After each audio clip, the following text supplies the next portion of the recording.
Bartholomew Town. Welcome into Bartholomew Town. I'm Bill Bartholomew. Remember, you can find every episode of the podcast wherever you listen. Maybe that's Spotify or Apple.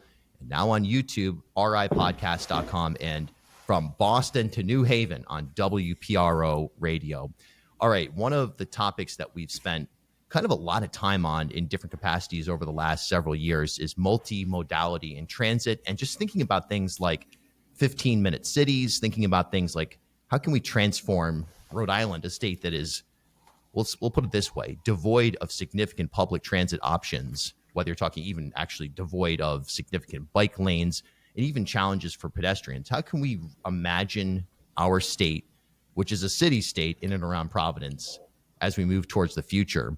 And one way to do that is to be less car-centric. No doubt we've had a major crisis here in this state, a major thoroughfare, the Washington Bridge, which connects Providence to the East Bay of Rhode Island, abruptly closed.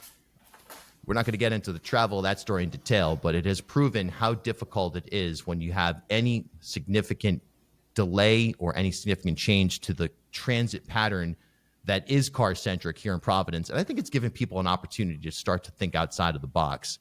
And that's exactly what our guests have done, and have done so well, elevating this discussion on their podcast, The War on Cars.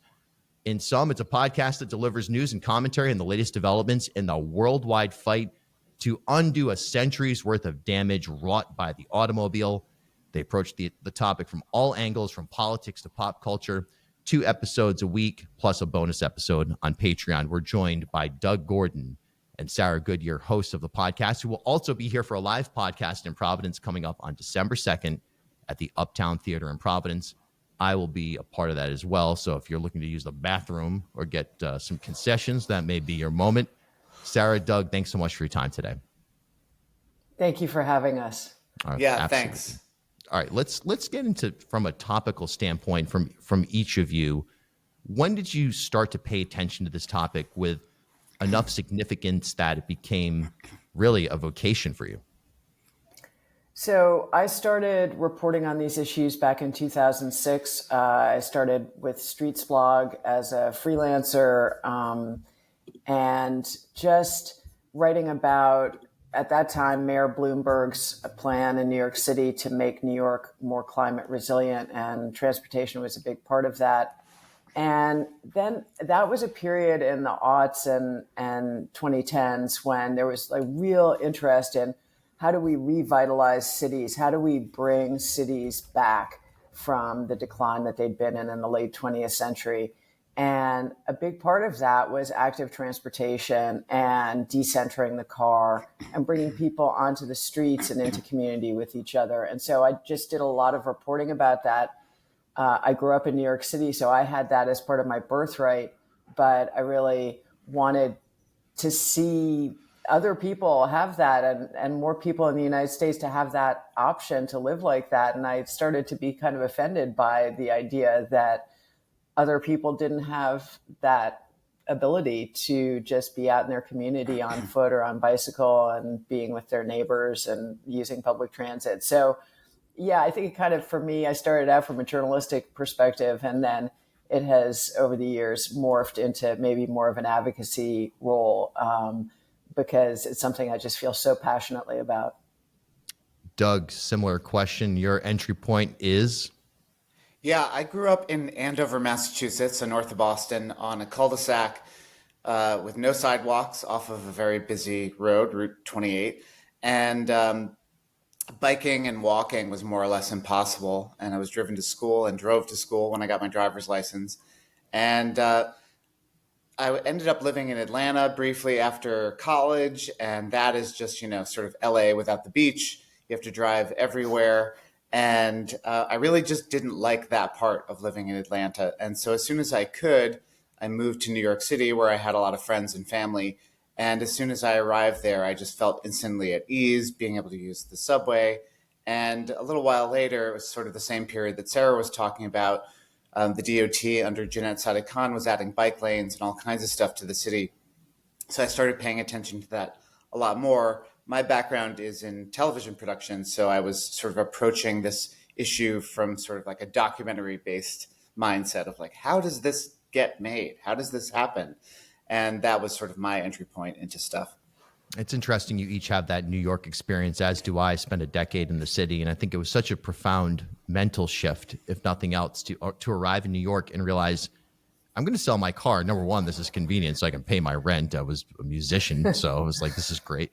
But more than anything, just the ease of access. And it's so important to note that though New York is certainly not the poster child for multimodality, a lot of important things have happened. You mentioned Bloomberg all the way through de Blasio. There were major changes in the expansion of Vision Zero and in the expansion of bike lanes, city bike, things like this all formed sort of a system, if you will, outside of the system, merged with pedestrians and merged with obviously the subway and buses. So New York is definitely, in our regional sense, a different vibe than, as you said, Doug, Andover, Massachusetts. And it becomes simpler to think about a car-free world when you see what's possible in New York. So how do you take that sort of mentality and introduce it to places?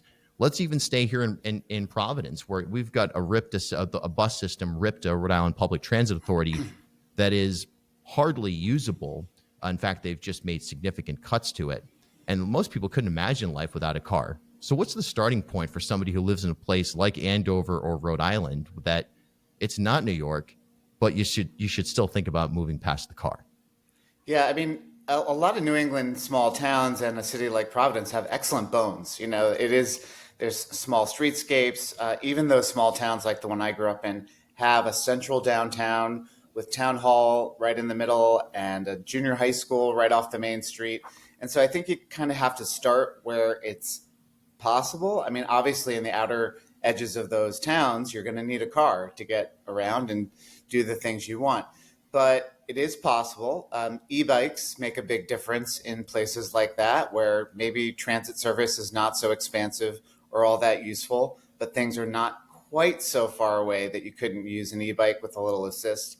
I also think it comes down to electing the right people. That's usually how it sort of goes in every place, big or small. With the service cuts to transit that many cities, including Providence, are facing, those cuts wouldn't happen if the right elected officials were in place making different decisions. So I think getting involved in local politics, running for office yourself, or just talking to your neighbors about why this is important and why this is a political conversation is a great place to start, no matter where you live. Yeah, here in Rhode Island, Governor Dan McKee, trying to protect his fiscal mindset, says, well, we're making the cuts because that's the budget that we're working with. Of course, budgets are a reflection of priorities of any administrator, not just administration, even your own life. So with that in mind, Sarah, what have you seen in your journalistic work that have been examples of good elected official behavior, at least in terms of advancing the ball when it comes to multimodality and potentially even thinking beyond the car? Because we haven't really seen that here in Rhode Island, that's for sure. Yeah, I mean, I think you can look to New York, but I hate to always point to New York because of its exceptional nature or how different it is. But, I went out on a bike ride in Emeryville, California, which is an industrial city in the Bay Area of San Francisco. And the mayor there at the time, a guy named John Bauters, was sort of known as the bike mayor of America, because he, in building Emeryville, which, like a lot of cities in America, is being kind of rebuilt from industrial roots, not a lot of infrastructure, some new development going on, new buildings going in.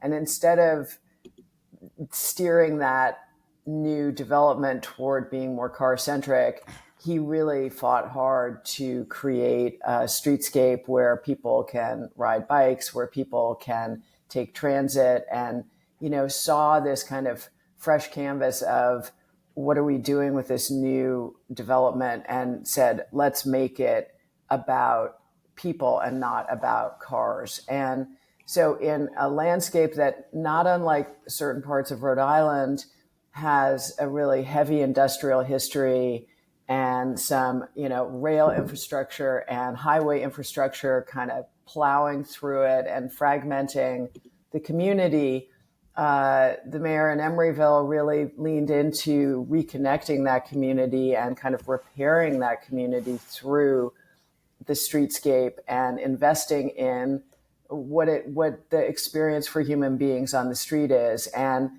it was a tough political fight. A lot of these things are, but he had a really strong vision for what he wanted to do.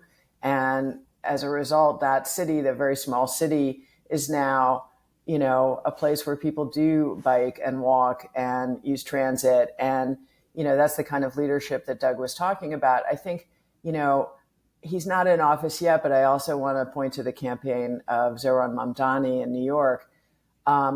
The thing that I really love about what he did with his campaign was that he elevated bus riders and the bus itself, the exact thing that you're talking about being torn down in Rhode Island.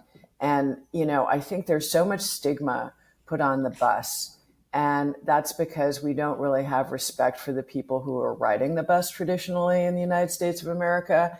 And so I think it's a really important fight to say that the people who use the bus deserve the same dignity and respect and convenience that people in cars deserve, because they're equally members of our society and part of the electorate. And I think that sort of elevating bus riders as a political constituency is something that Mamdani has done that is pretty important. And I think it could end up having a lot of reverberations. But I think, it reveals that we just need to look at all users as equally important and not privilege car users over other people, because we're all just people and we all have the same rights in the society. Well said. I couldn't agree more with that statement. And I think that when we look to New York right now, what's interesting is that Mamdani running on the three, we'll call them major issues, the sort of frontline issues: food insecurity, housing, and transit. And there's a lot of intersectionality there, right? We think about transit deserts, food deserts, housing costs. A lot of times those things overlap, but they don't always as well. And I think that one thing about Mamdani's campaign is that it shows that it's gotten people who maybe they're above average housing secure, maybe they're above average food secure, maybe they're now even just a little bit more curious about the bus system because they saw a video of, I don't know, Mamdani on the M54 that goes 4.2 miles an hour. And they're like, well, that sucks. And it sucks if you have to do that every day. And we have to be able to do that better. So I also wonder, kind of with that in mind, I saw a clip of the two of you on, I don't remember which market it was, but some local news broadcast like type of thing, very, we'll call it mainstream. And the anchor was like, well, wait a minute, you want people to live without their cars? Like, I've literally either never heard of this, or I'm going to feign that this is some kind of like radical idea that is completely insane. And now you have to respond to a general audience that has been set up with this idea that you're coming in with this, I don't know, far left agenda to take away people's cars. That's the criticism Mamdani has gotten. I mean, on the grocery stores, I mean, it's all nonsense. It's all obviously junk science or garbage, or Ben Shapiro comes on and screams about something. It's stupidity at its highest peak.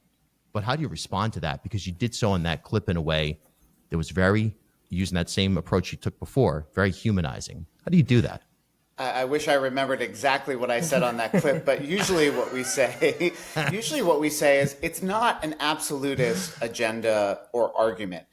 Cars are a tool, just like any other. And just like you would use, I compare mobility to a Swiss Army knife, and you would use the knife if you have to whittle a stick, and the corkscrew if you got to open a bottle. And, that's how we should treat cars. They're a great tool for the weekend road trip, or when you have to haul something really big, or you've got a lot of passengers or whatever.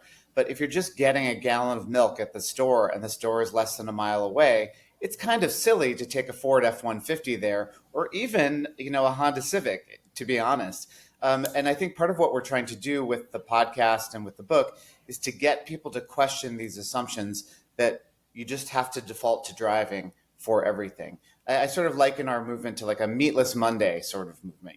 We're not asking people to quit cars cold turkey. What we are asking them to do is say, where could I, if I'm able-bodied, if the weather's good, if the conditions are right, if I have a safe place to walk or bike, where could I start replacing 1 or 2 trips to save some money, to save some aggravation? Because driving stinks. most of the driving that people do in their daily lives is not the driving that is sold to them in car commercials. It's being stuck in traffic on your way to just go get food, on your way to go to school. And it's kind of absurd when you think about it. I mean, I think, getting rid of your car might sound really absurd to people, but this idea that you need a car for everything, I think that's more absurd in many ways. And that's what we're trying to get people to do, is just start to question and see this problem for what it is. Yeah. And I also would add that, like, seeing the car as the tool that serves you and not our cities and towns and suburbs as being the tools that the car uses to get what it wants. Why are we doing everything to serve this master, the car, right? Like, this is supposed to be for us, and yet we end up financially burdened and tied to loans and insurance and fuel prices and all of that. And sometimes I think you just need to break out and say, like, wait a second, what am I paying for here? Who am I paying it to? And I think that the economic argument is something that can resonate with people when their life costs are going up so much that, and car costs are a huge part of that. What would it be like if I didn't have to spend that much money on a car, or, didn't have to have two cars in my family? I could just get by with one. Absolutely. There's also the component of the roadway itself, right? Which, from a design standpoint, I mean, we're not even talking, Robert Moses or anything like that. Talking here in Rhode Island, it's kind of absurd the way it's laid out. And there's a lot of history behind why 95 runs the way it does through the city, with all kinds of winding curves and so on and so forth. But something my partner and I were talking about recently is the idea of the road as a shared communal space. And you get a lot of, I hate to say it, but a lot of people are amateurs on the roadway, and it's a dangerous environment. It's a moment where there's a lot of disrespect, and that's something to consider as well. You're literally talking about sometimes people who either don't care or care very little about anybody else, and now they're driving virtually a weapon, operating a weapon in your shared space. And this is not something that we often reflect upon, and we probably should more. And it's a good argument for why we should be thinking transit-wise differently at minimum. Yeah, I mean, we talk about we have a chapter in the book called Cars Ruin Society. And we talk about the idea that when you're in a car, everyone is your adversary, right? Everyone is in your way. Whereas if you're on a bicycle or walking or on transit, the other people around you are human beings that you might be interested in or have some kind of communion with. And, I think about Rhode Island being so small in terms of its landmass. When you were talking, I was just thinking, wow, that's true, that there's not much space in Rhode Island in a lot of ways. And so much of it is paved over and given to cars. What would it be like if that precious space, that precious resource that you have relatively little of, were used differently? Life After Cars is the book. It's out now, and I have a copy of it. It's awesome. Freeing ourselves from the tyranny of the automobile. Hey, you guys are going on tour. What's that going to be like? I mean, we're going to be at the Uptown Theater on December 2nd, but what's it like being on tour? Are there going to be like buses and like no brown M&Ms in the bowl and all that when you get there, or what's this like? We have tour T-shirts. We got the whole thing, and we do have at least one or two people who've seen us in multiple cities. So I guess we have a groupie or two groupies. But I it's like been, this. It's been great because every city is reckoning with the car, and every city has people who are questioning these things, and every city is installing bike lanes and going through all the growing pains that we're seeing with that. So it's exciting to see what's out there, and you can learn so much. Being in cities of every size. It's great. What's the, sort of in wrapping here, what's the next step for you in terms of the advocacy piece and the journalism piece here? I mean, obviously the book's out, you're doing the podcast, you're on tour. How do you take this to Washington, and how do we start to have a national conversation about integrating transit systems the way that we did in the Eisenhower interstate system where we have cohesiveness on light rail, whatever you want to call it, full rail. How do we get this to become a national conversation that it is ultimately, hopefully, apolitical? Well, I think first we have to right the ship of democracy. Obviously that's the big issue right now. But Right. I think sort of like we've been kind of you were saying basically is we have to see that these issues fold into everything. Affordability was such a huge issue in the presidential campaign, and it remains so right now. And we need to tie things like housing costs and why it's more expensive to build housing if you have to include parking. If you're building farther out so that people have to have this depreciating asset that they have to fuel up. Think about the ways in which fuel prices influence elections. So I think we need to really start to elect those people who will have those conversations and tie them to all of our other issues. We have baby boomers who are all aging out of driving. What's going to happen to all of them when they have these big suburban homes and they can't go anywhere because they've lost their reflexes or other things that allow them to drive? So I think we just have to keep having these conversations, and it really, like I said, comes down to electing the right people who prioritize this and have some experience with it and understand why it's important. And Yeah, Sarah, and I think I just want to add that I think there's a real generational shift happening, and one of the most exciting aspects of being out on the road in the cities that we've been in has been, including, we were just in a really small city, Nanaimo in British Columbia, that, is not a poster child for any kind of transit or anything like that. But the room was packed with young people, and young people want something different. And a lot of the people who are showing up for our shows are younger, and they do have a different perspective. And I think that the political establishment ignores that at its peril. couldn't agree more. Sarah Goodyear, Doug Gordon, December 2nd at the Uptown Theater. By the way, we've got some Brooklyn listeners as well. You're at the Bell House. Is that October 25th? That already happened. Yeah, we did that one already. Yeah. So, Mike, yes, we are recording this on Tuesday, November 11th, and I did just announce an upcoming event on Tuesday, October 28th in Brooklyn. So if you are in possession, speaking of multimodal, if you've got a time if you have a machine time at your disposal, machine, you're set. Yeah. Great just make prep it a over bicycle, here. just make it a bicycle, not a DeLorean at 88 miles an hour. Yeah.